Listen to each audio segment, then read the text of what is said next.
कक्षा 12वीं में वाणिज्य विषय लेकर पढ़ने वाले प्रिय विद्यार्थियों, सुप्रभात। विद्यार्थियों, आपको 12वीं में बही खाता एवं लेखाकरण विषय अनिवार्य विषय के रूप में पढ़ना है और इस विषय में पहला अध्याय है प्राप्ति एवं भुगतान खाता। विद्यार्थियों, आपको बताना चाहेंगे कि प्राप्ति एवं भुगतान खाता एक निश्चित अवधि के समाप्ति के बाद रोकड़ बही से तैयार किया जाता है और यह खाता गैर व्यापारिक संस्थाएं बनाती है, पेशेवर व्यक्ति के द्वारा बनाया जाता है।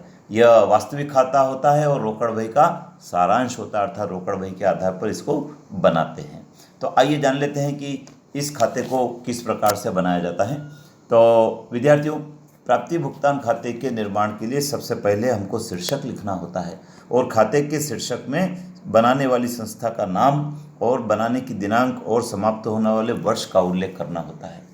इसी प्रकार प्राप्ति भुगतानों का यदि हम लेखे की बात करें तो इस खाते में दो पक्ष होते हैं, एक नाम पक्ष, एक जमा पक्ष।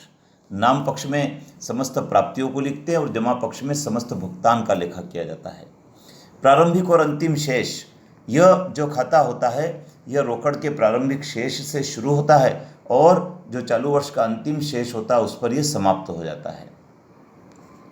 इसी प्रकार से समस्त नगद लेन देनों का लेखा इस खाते में करते हैं, अर्थात जितनी भी नगद प्राप्तियां और जितने भी नगद भुगतान हैं, चाहे उनका संबंध किसी भी वर्ष से हो, उसका लेखा इसमें किया जाता है। पूंजीगत और आगमगत प्राप्तियों एवं भुगतानों का भी लेखा इस खाते में करते हैं, क्योंकि समस्त प्रकार की प्राप्तियां और समस्त प्रकार के भुगतान इसमें लिखे जाते हैं। उपार्जित आय और अदत्त व्यय का लेखा नहीं करते हैं, क्योंकि ये नकदी में लेन देन नहीं है। मूल्यह्रास एवं डूबत ऋण का भी समायोजन नहीं करते हैं, क्योंकि इसमें भी कोई नकदी लेन देन नहीं होता है।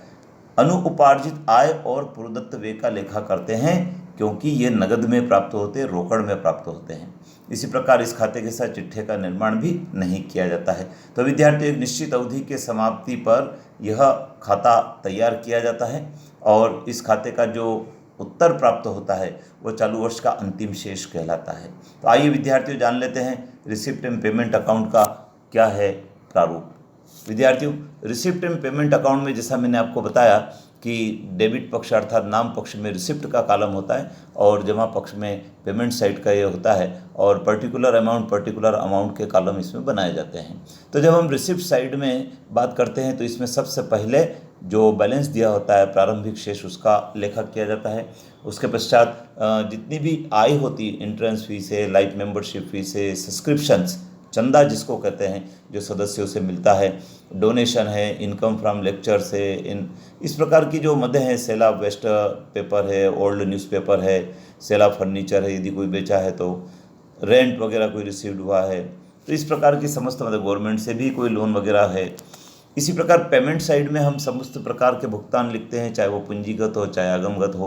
फर्नीचर पर यदि कोई व्यय किया तो उसको लिखा जाएगा, इलेक्ट्रिसिटी का व्यय है, इंश्योरेंस का व्यय है।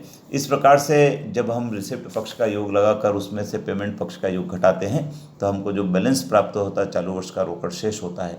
तो विद्यार्थियों, आपको रोकड़ बही के आधार पर इसको बनाना होता है और जिस प्रकार से रोकड़ बही में रोकड़ी लेन देन का लेखा करते हैं उसी प्रकार से रिसिप्ट एंड पेमेंट अकाउंट में भी नकदी लेन देनों का लेखा किया जाता है और इसे जब बनाया जाता है तो ये वास्तविक खाते के रूप में तैयार होता है और जो वास्तविक खाते के रूप में यह जब तैयार होता है तो हमको यह खाता बताता है कि चालू वर्ष का रोकड़ शेष की क्या स्थिति है। इसे आगम शोधन खाता भी कहते हैं। बहुत सारे विद्यार्थियों को यदि इसमें कन्फ्यूज़न हो तो यह आगम शोधन खाता भी कहलाता है। तो कौन कौन बनाते हैं इसको? विभिन्न एसोसिएशन हो सकते हैं, क्लब हो सकते हैं, समितियाँ हो सकती है इत्यादि।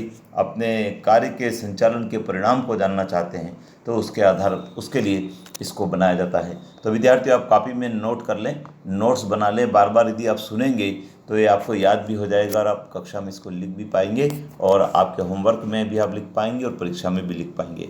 तो विद्यार्थियों, चैनल पर बने रहें क्योंकि हम अगले वीडियो में बात करेंगे जो प्राप्ति भुगतान खाता होता है उस प्राप्ति भुगतान खाते की कुछ न्यूमेरिकल्स की बात करेंगे और रोकड़ बही और प्राप्ति भुगतान खाते में अंतर को भी जानेंगे। अपने मित्रों को भी बताएं, सब्सक्राइब करें, लाइक करें, शेयर करें, क्योंकि इस चैनल पर हज़ारों विद्यार्थी ने अपने इस चैनल को सब्सक्राइब किया है जो इसका लाभ उठा रहे हैं। आप भी उसमें शामिल हो जाइए। जय हिंद।